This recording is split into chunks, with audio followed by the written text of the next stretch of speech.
Тұрғын үй құрылыс жинақ банкіне өтемақы төлеу туралы 467 мыңнан астам өтініш келіп түскен. Әзірге солардың 50 мыңы мақұлданды.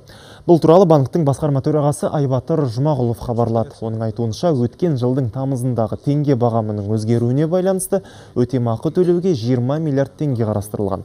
Салымшыларды алаңдатқан тағы бір сауал банк активтерінің жекешелендіруге шығарылғаны. Бұл ретте Айбатыр Жұмағұлов алаңдауға еш негіз жоқ екенін айтты, өйткені жинақтар заңмен қорғалған. Халықта жүрген әңгімелер дұрыс емес деп есептеймін.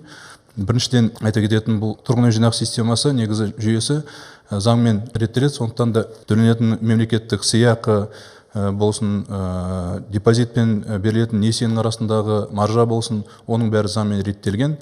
Сондықтан бұл банктың жеке немесе мемлекеттік болғанына қарамайды.